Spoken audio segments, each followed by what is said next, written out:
And just touching on that point, like, we're all unique. A lot of people talk about oversaturation in the market. Oh, there's so many other podcasts. That's what people say. No, there's no such thing as oversaturation. What you love, what your idea is, you're even contemplating about the product. You don't know if there's a market for it. Just put yourself out there and you'll be found. There's no such thing as oversaturation. Your unique gift, your startup is the gold mine. You're the gold mine. And it's about putting that out there, garnering the attention. Any other questions? Do you use sponsored ads? Do I use sponsored ads? Mm-hmm. What do you mean? And do you find any value in them? In paying for ads? Yeah. Yes. So I think that's a great question. So what you could do is, before you pay for the advertisement, put it on your organic social media first. See if people like it first. Because when you sponsor it, it's just putting like fuel on the fire.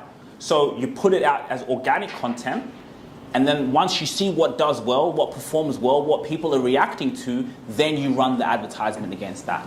So yes, sponsored ads are great, but you gotta first master organic social media content, right? Because when you play around with it, you could do something.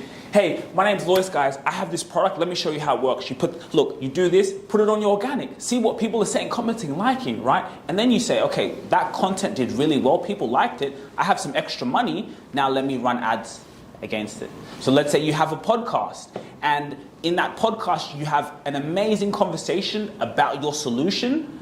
That clip, 30, 40 seconds a minute, you have that, run an ad against it.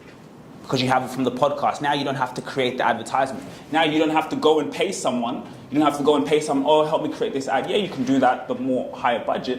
But you can you're the content. You have the podcast, run an ad against that. See it do well organically. So that's very important. Another question? What sort of ads? Because it's like, are you talking about Facebook and Google ads, or are you talking about when you like search up, say podcasts? And that's like one thing I want to talk about. Like, you are who Google says you are. So I don't know, have you guys tried it? Have you Googled yourselves?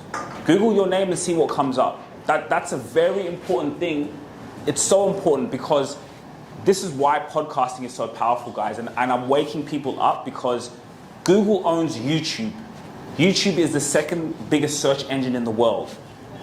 So that is so powerful. So what I was doing, like when you saw me when I first started this journey, times where I had to work a job and I didn't have a business, and I was like, when can I get paid from this at least? I love it so much, and I was just obsessed with it. What I didn't know what I was doing was I was building my brand. So when I Googled myself and I see what comes up on the first page of Google, when I Google my name, I was like, wow, it was all worth it. All those moments. No wonder when I go to meetings now, no wonder when I get clients. I've had clients before they've already consumed my content. So in the meeting, it's basically done. That's what, they can go in and listen to me. So that's what I want you to think about. When you can build a podcast, when you put out digital content, when people Google you, they can, first page of Google, they know who you are, what you stand for, and they can see this person's going far. I want to be a part of that community. I want to do business with that person. I want to invest in your startup. I want to buy your product and service. But that's the thing. When you have a personal brand, you control the narrative, right? Think about it. Maybe worst case scenario, one of you guys gets a bad review, right? Maybe people sometimes put out bad reviews, whatever the case may be. When you control the narrative, you control media, you can come out and talk about it. So this is all about being a step ahead of the curve, right? And we're living in a country, guys, Australia is very slow. From Fortune 500 companies to whoever, they're slow to catch up to this. I can't believe every business that I come across that don't have a podcast. I see Tankstream Labs, here they have a podcast, but they're not on video. Think about how much money they're missing by not being on video, where people can see you, relate with you, right? Tankstream Lab have events, they have all these amazing things, all these amazing people doing amazing things. What about if you just put video to that, and now you generate that community, right? So anyone can do this. It's the greatest era to be alive, and I hope you guys have been inspired by this. Please, any more questions? Anyone have any questions? Actually ask you a question.